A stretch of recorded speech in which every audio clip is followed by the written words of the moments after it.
The invitation arrived on a Wednesday, black cardstock with silver foil lettering. It announced the Hawthorne family's annual reunion, to be held in San Francisco. I stared at it, running my fingers along the elegant print, as old memories of eye rolls, snide remarks, and forced smiles echoed in my mind. My name is Maren Hawthorne, though these days in the business world I go by Maren Blake. 15 years ago, I was the family letdown, the artsy one who turned down a slot at Hawthorne Investments to study hotel management in Portland, the black sheep with a dream and no real prospects. My phone buzzed. It was my cousin Serena. I answered. "Maren," she sang too brightly. "Hope you got the invite?" I did. "Well, I just wanted to say this year's gathering is very upscale. The Celestia Resort is quite refined.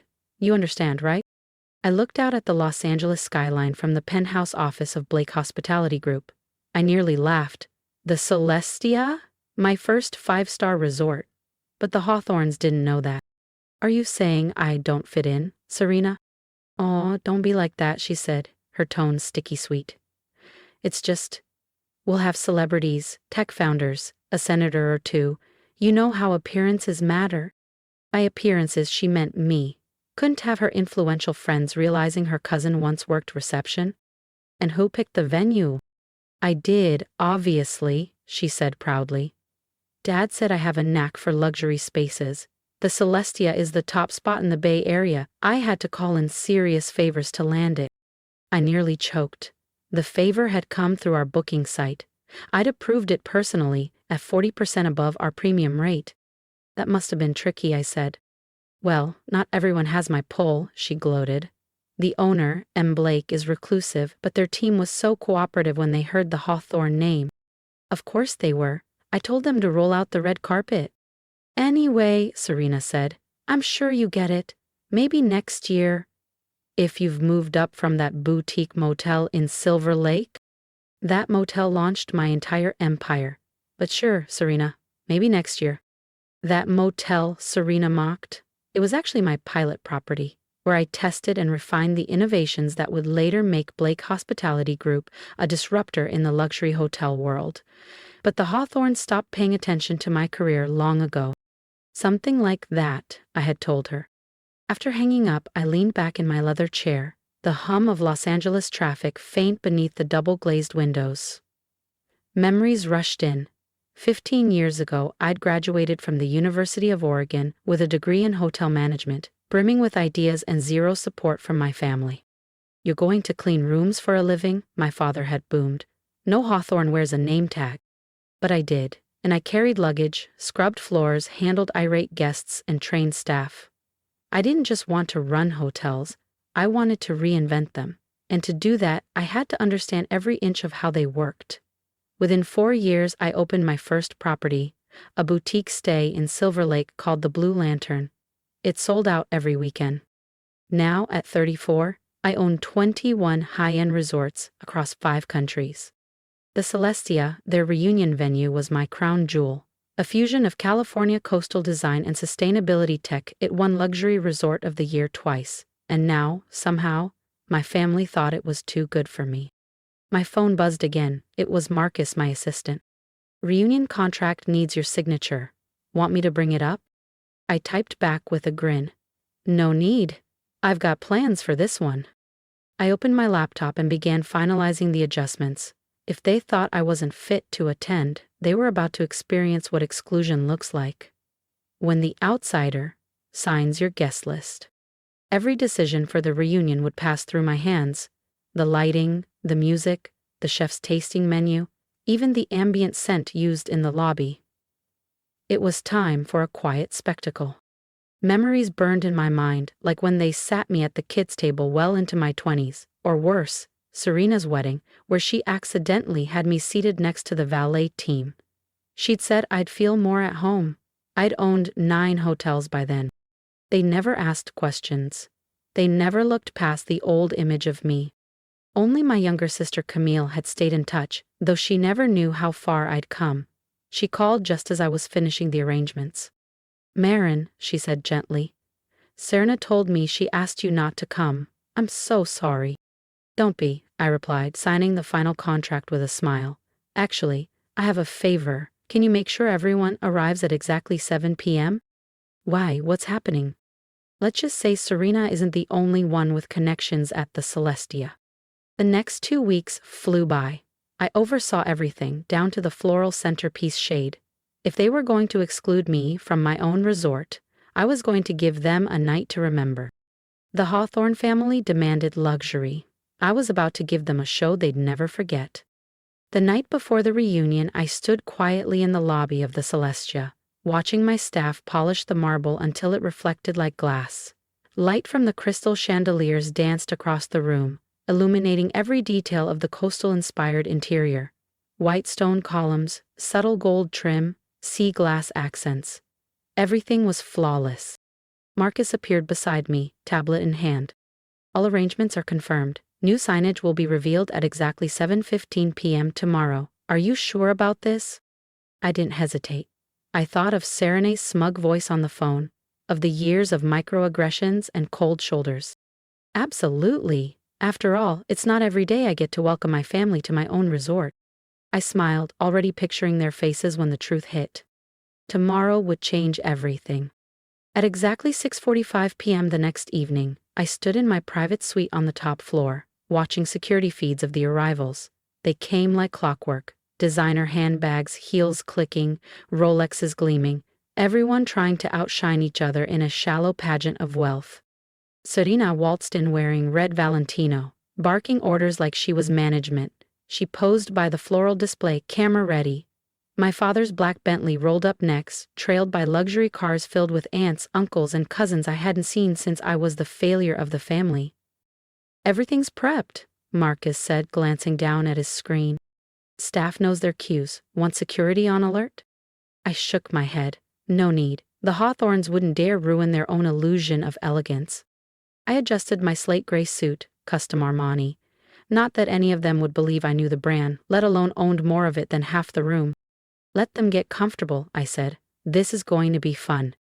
In the grand ballroom, the reunion buzzed with champagne and self-congratulations. Serena bragged near the fountain, reliving her effort to book the venue. My father circled with old colleagues, no doubt boasting about his stock portfolio. My cousins posed by the Celestia signage like it somehow validated their status. At 7:10 p.m., right on schedule, the hotel manager approached Serena. Ms. Hawthorne, I'm afraid there's a small issue with your reservation. Serena's polished expression soured. Excuse me, I arranged this directly with your corporate office. Yes, ma'am, the manager replied. It's just, the owner had a few special instructions for this evening. Serena laughed, waving a manicured hand. Please, I highly doubt M. Blake has time to meddle in event details. A hush fell over the room as I stepped forward from the back of the ballroom. Actually, I said calmly, M. Blake does concern herself with quite a few things. If you felt that moment of quiet victory deep in your chest, don't forget to subscribe to the channel, because what happens next at that reunion will leave everyone speechless. Silence fell like a curtain. Every head in the ballroom turned toward me. The forgotten cousin, the so-called embarrassment, now standing at the entrance of the most elite resort on the West Coast, dressed in a tailored suit that probably cost more than Serena's handbag collection. Maren? My father's voice cut through the stillness. What are you doing here? Serena snapped, trying to recover. She told me I couldn't afford to attend, I said flatly, stepping forward. She was afraid I'd embarrass the family. Serena's face flushed red. This is a private function. I'll have security escort you out. No, I said calmly. You won't. At that moment, Marcus, standing discreetly by the AV table, tapped a button on his tablet. The massive LED screen behind the ballroom's stage lit up. First, the Celestia Resort logo appeared, followed by bold letters that read, Owned and operated by Maren Hawthorne Blake, founder and CEO, Blake Hospitality Group. A gasp echoed across the ballroom. Glass clinked. Somewhere near the fountain, someone dropped a fork. Serena's champagne flute slipped from her hand and shattered against the marble floor. That's not possible, she stammered. Would you like to see my business card? I offered sweetly, holding up the sleek black leather case in my hand. Or maybe the property deed? I gave the portfolio a gentle pat. My father stepped forward, eyes wide, voice low. You own this place? And 20 other properties, I nodded. Though this one is special, it's where I began my career, back when you said I was throwing my life away cleaning hotel rooms. The memories surfaced again. Serena sneering at my housekeeping uniform, my aunts whispering that I'd settled, cousins cropping me out of photos like I didn't belong. All those years, I continued, letting the words sink in, you looked down on me, but you never once looked up. I turned to Serena. The tiny motel in Silver Lake you loved to mock? That was my prototype, my innovation lab, the foundation of what this industry now calls the gold standard. Marcus stepped forward, placing elegant navy folders into the hands of key family members. These, he said, contain the real story behind Blake Hospitality Group and the invoice for tonight's event. Serena grabbed hers, rifling through it with trembling hands. Her eyes widened. This is above market. About 40% above, I confirmed. A family surcharge, if you will. From the back of the room, Camille burst into laughter. A few others followed, awkward at first, then bolder as the tension cracked. My father looked at me, jaw tight. Why didn't you ever tell us? I met his gaze. Would you have believed me? He said nothing. No one did. But in that moment, the silence spoke volumes. 15 years ago, you told me no daughter of yours would ever work in a hotel, I said, my voice steady but clear. Well, you were right about one thing. I don't work in a hotel. I paused, then smiled. I own them. Around the room, every digital screen came to life. Panoramic visuals of my resorts worldwide flickered across the ballroom. The golden hues of our overwater villas in the Maldives, the snow-draped elegance of our Swiss alpine retreat, the towering grandeur of our glass-fronted property in Dubai, where the skyline stretched like a crown across the horizon. As for tonight's reunion, I added smoothly, your reservation hasn't been canceled. You're welcome to stay. In fact, I've arranged a private tour of the property. I think it's time you all saw what a career in customer service really looks like. Serena took a step forward, her polished persona cracking. Maren, we never meant. I cut her off, gently but firmly. Yes, you did. Every snide joke, every time you left me out of the photo, every time I was treated like the help. I looked around the room, voice lifting just slightly. But while you were busy upholding your status, I was busy building a legacy. Welcome to the Celestia. The crowd stirred. My team will escort you to your upgraded suites. Though, Serena, I added, turning slightly, your room had to be adjusted last minute due to a high-profile booking. We had to place you in one of our standard queen rooms. Her face flushed a deep crimson. The same room category she once mocked me for cleaning. As the family followed staff to their suites, some in awkward silence, others nervously whispering, my father stayed behind. I was wrong, he said, his voice uncharacteristically soft. About everything. I studied him for a long moment. The man who once belittled my choices now looked small, unsure. Yes, I said quietly, but do you want to know the best part of owning 21 hotels, Dad? He raised an eyebrow. I've got 21 presidential suites. You can pick any one of them to stay in while you figure out how to make things right. A faint smile tugged at his lips. Where'd you learn to negotiate like that? Probably the same place I learned real leadership, by starting at the bottom, something this family never had to do. That night, after the private tours and quiet conversations had ended, I stood in my penthouse suite, overlooking the San Francisco skyline. Marcus entered with a folder in hand. Tonight's final numbers, he said. Your family seems humbled. I laughed. Amazing what a little perspective, and a room without a view, can do. Are you going to tell them, he asked, about Paris, Tokyo? I turned to the desk where the contract sat, ready to be signed. Not yet, I smiled. Let them be surprised. The Celestia was just the beginning. If you've loved watching Maren reclaim her power, don't forget to subscribe, because in the next chapter the world gets even bigger. And the family? They're not done learning yet. Let's save something for next year's reunion, I said aloud to no one, the city lights of San Francisco glittering below me. Every smart hotelier knows Repeat guests are the best kind.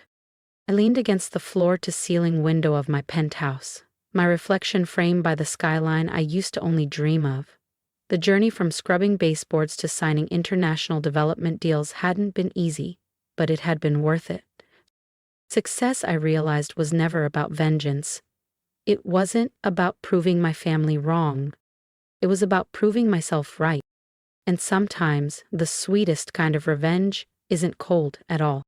It's warm, luxurious, served with a rooftop breakfast and a view that takes your breath away. My phone buzzed. Serena. Can we talk tomorrow, please? I smiled, typed back a simple line. Of course, your breakfast reservation is at 9 a.m. I own that restaurant too. There was power in simplicity, not just in money or property or prestige, but in being seen, finally, for who I truly was.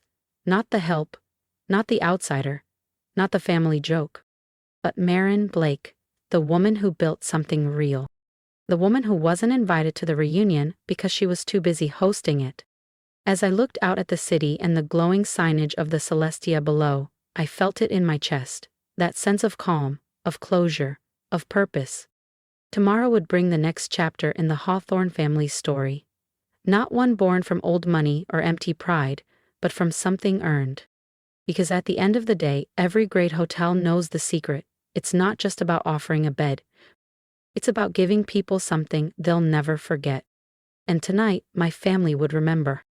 If you've made it this far, thank you for walking this journey with me.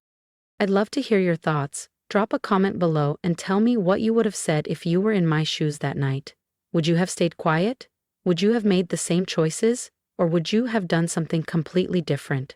Let's talk about it. I read every comment, and your perspective matters more than you know. And if you felt even a flicker of inspiration from my story, hit that subscribe button. There's more ahead, more moments of truth, more family twists, more growth, because this wasn't just about a reunion. It was about reclaiming space that was always mine to begin with. Here's what I've learned. Sometimes the world and the people in it won't see you until you've built something so undeniable they can't look away. That's okay. Let them laugh. Let them doubt. Let them label you the underdog, because quietly, consistently, and powerfully, you can rise. Start small, start where they think you're nothing, and use every slight, every snide remark, every exclusion as bricks in your foundation. You don't need revenge. You just need results. And when that day comes, when they walk into a room you own and don't even realize it yet, smile. Not because you beat them, but because you never needed their permission to shine. Your worth was never theirs to decide. So build, dream, show up. And when you do, I'll be here, cheering you on from the penthouse.